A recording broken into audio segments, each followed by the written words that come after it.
Lieutenant general retired Faiz Hamid जे मामले ते पाक फ़ौज सुठो फ़ैसिलो कयो आहे। फ़ौज जो ख़ुदि एहतिसाबी वारो निज़ाम बहितरीन अमल आहे। पीटीआई बानी मुल्क में फेर पखेड़ण जी कोशिश कई। पीटीआई बानी साज़ जो मुख्य किरदार ऐं फेज़ हमीद सहूलतकार हो। जो समावार वफ़ाक़ी वज़ीर अता तारज़ी इस्लामाबाद में प्रेस कॉन्फ्रेंस हिन से वणाए त नवाज़ शरीफ मुल्क में मोटरवेज़ जो ॼार विछायो। इन सीड़पकारनि खे सहूलतूं फ़राहम कयूं। पंजाब हुकूमत बिजली वाइपदारनि खे सहूलत पहुचाइण जो अहसन क़दम खयो। सिंध जे वॾे वज़ीर मुराद अली शाह पारां पोलियो वैक्सीन खां इनकार कंदड़ वालदेन ख़िलाफ़ कार्रवाई ऐं सिहत खाते खे पोलियो जे ख़ात्मे वारी मुहिम तेज़ करण जी हिदायत। वॾे वज़ीर जो चवणु आहे त पोलियो जे ख़ात्मे वारी मुहिम में वालदेन ऐं घर जा वॾा मुकमल तौर सहकार कनि। पोलियो खां बचाव वारी मुहिम में फुड़ा पियारण खां इनकार जी का बि गुंजाइश नाहे। पोलियो जा फुड़ा पियारण खां रोकण ते वालदेन ऐं घरनि जे वॾनि ख़िलाफ़ कार्रवाई थींदी। मंकी पॉक्स जो वाहिद केस खैबर पख्तूनख्वा मां रिपोर्ट थियो आहे। जेकॾहिं के बि अलामतूं ज़ाहिर थियनि थियूं त उनखे क्वारंटीन में रखणु घुर्जे। वज़ीर आज़म जी सेहत बाबति कोआर्डिनेटर डॉक्टर मुख्तार मलिक जी इस्लामाबाद में प्रेस कॉन्फ्रेंस। हिन से वड़े मंकी पॉक्स बाबति अहम इजलास में वज़ीर आज़म खे हवाई हॾनि ऐं सरहदुनि ते इंतज़ामनि जे हवाले सां आगाह कयो वियो। दुनिया में हिन वक़्त ताईं 99,000 माण्हू मंकी पॉक्स हाकारी अची चुका आहिनि। आइसोलेशन ई मंकी पॉक्स जो सभ खां बहितरीन इलाज आहे। सिंध जे मुख़्तलिफ़ शहरनि में तूफ़ानी बरसात। केतिरनि ई शहरनि जे रोडनि रस्तनि ते पाणी बीहजी वियो। हैदराबाद, जामशोरो, सांगड़, मीरपुर ख़ास, थरपारकर, उमरकोट, टंडोला यार, टंडो मोहम्मद खान, मटियारी, खैरपुर, सखर, लाड़काणो, कंदरकोट, शिकारपुर, जेकबाबाद, कंबर, शहदादकोट, घोटकी ज़िलनि जे नंढनि वॾनि शहरनि में बरसात। हाला, भिटशा, शहदादपुर, कुंडरी, पथोरो, ढोरोनारो, सामारो, नबीसा रोड, झंडोमरी, उडेरोलाल, लकी गुलाम शाह, गौसपुर, बख्शापुर, रोहड़ी पीर जो ॻोठ, टंडो मस्ती, छरी, मीरवा, बबरलोय, पिरालोय, डेपारजा, सेठारजा, काज़ी अहमद, संजरचांग, ठकराठू, ठुल, गढ़ी हसन, बाहू खोसो, मदेजी, हुमायूं शरीफ, दड़ो, गुपचाणी, थड़ी मोहब्बत, चंबड़, बुलशाह करीम, बुकेरा शरीफ, खानवान, सांगी ऐं ॿियनि इलाइक़नि में बरसात। हेठाहीं वारे इलाइक़नि में पाणी बीहजी वियो। बैराड़ी जो शहरनि सां राब्तो बि कटिजी वियो। फसलुनि खे बि नुक़सानु। बरसात सबबि एस्को रीजन जा 150 फीडर ट्रिप थी विया। केतिरनि ई शहरनि में बिजली जी फराहमी बंदि। मौसमियात खाते पारां 19 अगस्त ताईं मुख़्तलिफ़ शहरनि में तेज़ बरसात जी अॻकथी कई वई। गरावे जो DHA सिटी भरिसां मुसाफ़िर बस सां हादसो। 5 मुसाफ़िर ज़ख़्मी। ज़ख़्मियुनि में औरतूं ऐं ॿार बि शामिल। ज़ख़्मियुनि खे अस्पताल मुंतक़िल कयो वियो। हादसे जो शिकार मुसाफ़िर बस रहीम यार खान खां कराची वञी रही हुई त हादसो पेश आयो। ज़ख़्मियुनि मां 3 ॼणनि जी हालत ॻणती जोगी ॿुधाई थी वञे। टंडो रहीम खान भाई पांदी समेत कीरथर जा ब्लूपट्टी ते बरसात खां पोइ नएं गाज वही आई। गाछ जे चैन यूसिस, टंडो रहीम खान, छिन्नी, सावड़ो ऐं शाह हसन जो जोही समेत ॿियनि शहरनि सां ज़मीनी राब्तो कटिजी वियो। काछे वासी तकलीफ़ुनि खे मोह ॾियण ते मजबूर। थाणे बुला खान समेत कोहिस्तान वारे इलाइक़े में बरसात सबबि नयूं ऐं ढोरा वही आया। थाणे अहमद खान, किरचात, यांगड़, कांबू जबल, भाल समेत ॿियनि इलाइक़नि में मस्कारे खां पोइ नयूं वही अचण सबबि कचा रस्ता पाणी हेठि अची विया। मवासिलाती निज़ाम धरम भरम। भिटशा में बि ज़ोरदार बरसात सबबि हेठाहीं वारा इलाइक़ा पाणी हेठि अची विया। मुख़्तलिफ़ इलाइक़नि में गोॾे जहिड़ो पाणी बीठल। अंगारे ॾींहुं शुरू थींदड़ शाह अब्दुल लतीफ़ भिटाई जे उर्स ते ईंदड़ दुकानदार ऐं ज़ाइरीन ॾुखियाईनि जो शिकार। मेला बाज़ार में दुकान लॻाईंदड़ दुकानदार सख़्त मुतासिर थियण लॻा।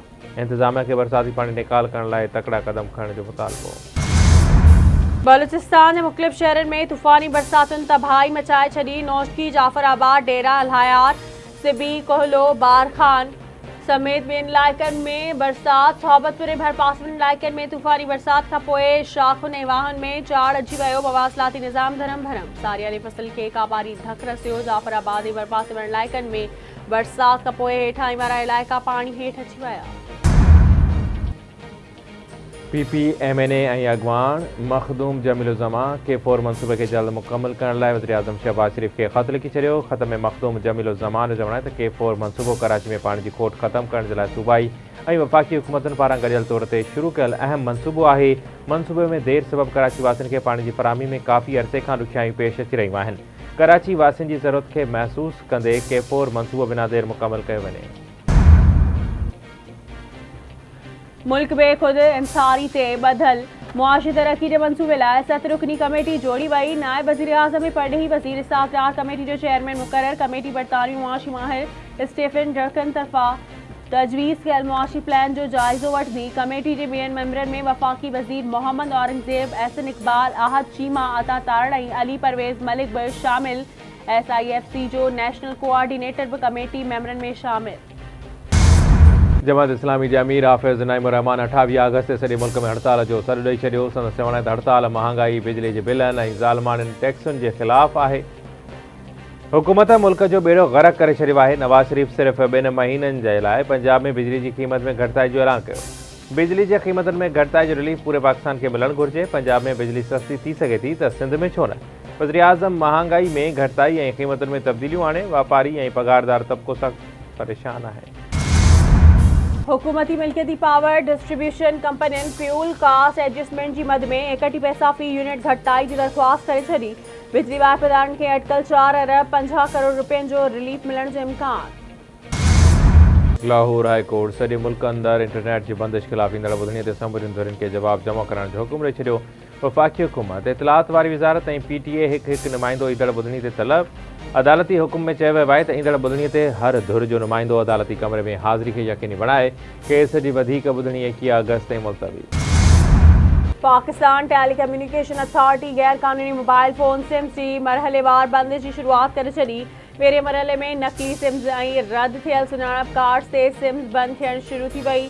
ज़रियनि मूजिबि नाज़रा खां हासिल थींदड़ डेटा जी बुनियाद ते गैर कानूनी सिम्स खे ब्लॉक कयो पियो वञे। ॿिए मरहले में एक्साइज़ सुञाणप कार्ड्स ते रजिस्टर्ड सिम्स खे बंदि कयो वेंदो ऐं टे मरहले में फौत थी वियल माण्हुनि जी नाले ते रजिस्टर्ड सिम्स खे बंदि कयो वेंदो। मोबाइल फ़ोन सिम्स जी बंदिश खां अॻु वाहिपेदारनि खे आगाही पैगाम माणिया विया ऐं उन्हनि पैगामनि में सिम्स बाबति डेटा खे अपडेट करण जो चयो वियो। मीरपुर माथले जी दहशतगर्दी ठोड़ अदालत में शहीद सहाफ़ी नसरुल्ला गडानी क़त्ल केस जवाबदार असगर लुंड खे अदालत आंदो वियो। जांच ऑफिसर सिराज लाशारी बि पहुतल। जांच ऑफिसर सिराज लाशारी जो चवण आहे त जांच मुकमल आहे। प्रोसिक्यूटर पंहिंजी राय ॾेई छॾी आहे। जांच में दहशतगर्दी जा कलम ख़त्म कया विया आहिनि। अहिड़ी रिपोर्ट अदालत आॾो रखी वेंदी।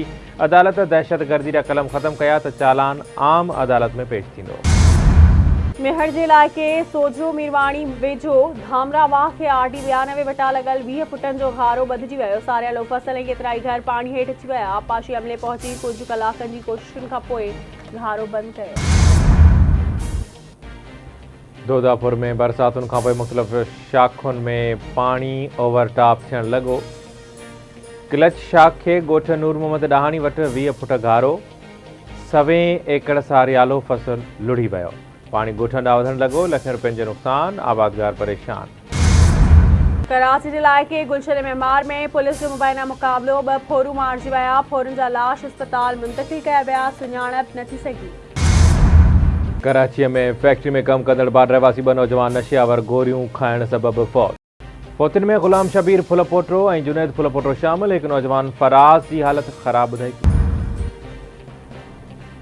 ओलंपिक्स गेम्स में गोल्ड मेडलिस्ट अरशद नदीम जे मान में गवर्नर हाउस लाहौर में आज आने वाली तकरीब। रेड कॉर्पेट बिछाए शानदार आजियां। गवर्नर पंजाब सरदार सलीम हैदर क़ौमी हीरो खे क़ीमती इनाम ऐं तोहफ़ा पेश कया। तकरीब दौरान अरशद नदीम खे प्लॉट, गाॾी ऐं इनामी रक़म सां नवाज़ियो वियो। अरशद नदीम अज़्म ज़ाहिर कयो त हू मुस्तक़बिल में बि पंहिंजी कारकर्दगी सां मुल्क जो नालो निर्वार कंदो रहंदो। गवर्नर पंजाब सरदार सलीम हैदर उमीद ज़ाहिर कई त ओलंपिक्स रिकॉर्ड खां पोइ अरशद नदीम हाणे आलमी रिकॉर्ड बि ठाहींदो। क़ौमी हीरो जी कोच सलमान इक़बाल भट्ट लाइ बि इनामी चेक ॾिनो वियो। पंजाब असेंबली जे स्पीकर मलिक अहमद ख़ान चयो आहे त अरशद नदीम असांजो क़ौमी हीरो आहे। हुन पाकिस्तान जो नालो रोशन कयो। संदसि कामयाबी पूरी क़ौम लाइ फ़ख्र जी ॻाल्हि आहे। ऐं टोक्यो समेत जापान जे रीजन कांतो में सामूंडी तूफ़ानी हवाउनि सां गॾु बरसाति सबबि उॾामुनि जी मुतासिर ऐं सवें उॾामूं रद्द कयूं वयूं। सामूंडी तूफ़ानी मौसम जी ख़राबी सबबि उॾामूं रद्द थियण खां पोइ 1 लख खां वधीक मुसाफ़िर मुतासिर थियण जो ख़दशो ज़ाहिर कयो वियो। सामूंडी तूफ़ान खे नज़र में रखंदे टोक्यो ऐं नागोया विच में हलंदड़ समूरियूं बुलेट ट्रेनूं बि मुअतल कयूं वयूं। जापानी हुकूमत मुतासिर इलाइक़नि मां अटकल 19,000 रहवासियुनि खे इलाइक़ो ख़ाली करण जा हुकुम जारी करे छॾिया।